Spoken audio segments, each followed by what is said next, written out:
Hi, I'm Joe Soleil with Federal National Commercial Credit. Welcome back to our video series, Factoring Costs, the 10 most misunderstood cost drivers. Today we're going to talk about contract term and renewal and the effects that may have on cost.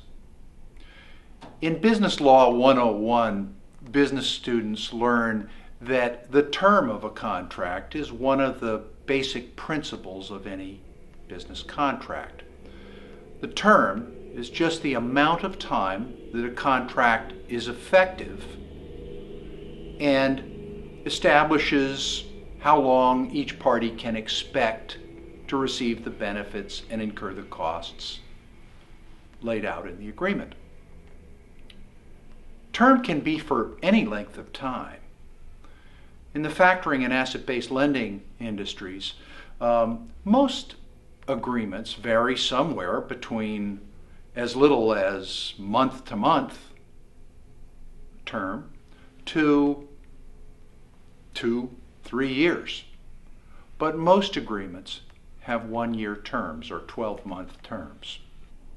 Notice periods may be 30 days, 60 days, 90 days. These are pretty typical intervals. And what that means is that as you're approaching the end of the term of the contract, that you have to notify the lender 30 days in advance, 60 days in advance, or 90 days, whatever is specified in the agreement. You have to give them that advance notice, otherwise the contract automatically renews. If you think you may not wish to renew a financing contract, it's important to understand how you have to serve notice, when you have to serve notice, who you have to serve notice to be sure that that contract doesn't automatically renew and bind you to a new term. Let's talk a little bit about early termination fees. That's where some of the costs come in here.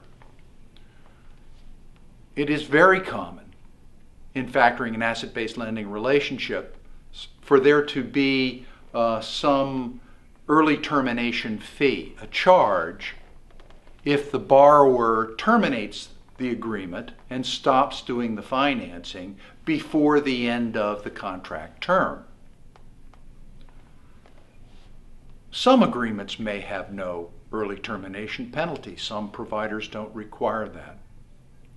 But many do. It's very common to find early termination fees. And those fees may be a fixed amount. You owe this amount if you terminate early.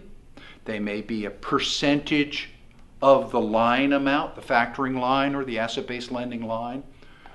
They may be a certain amount for each month of the contract you do not fulfill. But in any case, it is a fee, and in some cases, that fee, if you do terminate early, can importantly increase the cost of the borrowing you did under that contract.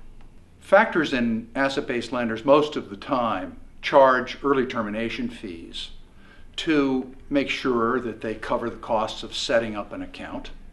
And if they don't get to keep it for as long as they expected when they priced it and set it up, they want to ensure that they get a certain income for that. It may also be to cover the costs of reserving that financing capability. If your line is a large one, they have to reserve the capacity to be able to serve you throughout that term of the contract. So that comes at a certain cost to them. In any case, termination fees should be materially less than the financing charges you would have paid if you had financed for the entire period. You shouldn't expect to have to pay all of the foregone financing fees. That brings us to another point. Sometimes, not very often, but sometimes agreements may be vague with respect to what the dollar amount is of an early termination requirement. That's not a good thing. That sort of invites dispute, but the implication there is that if you terminate early, you may be obligated to pay all of the finance companies foregone financing costs. That could be very expensive indeed.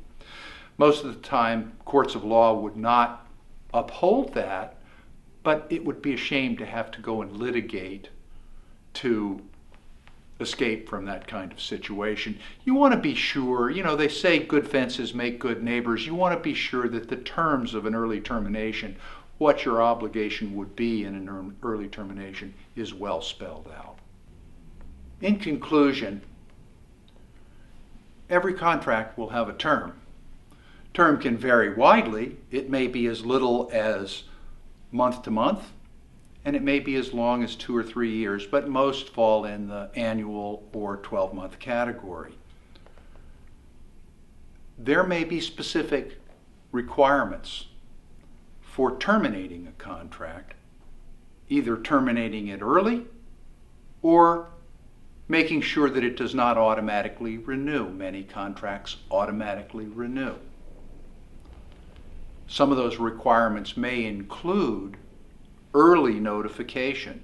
So if the contract term is 12 months, you may have to notify a month in advance, or 2 months in advance, or 3 months in advance to keep that contract from renewing automatically.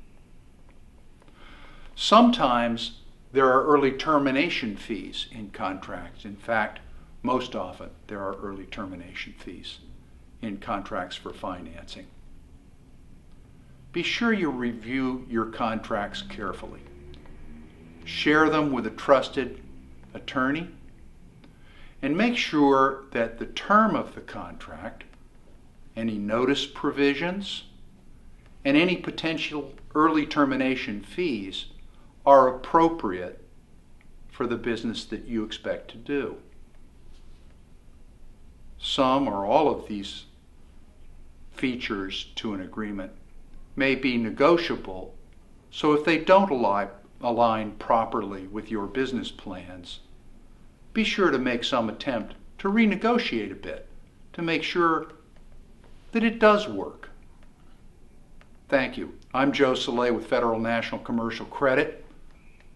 See you next time.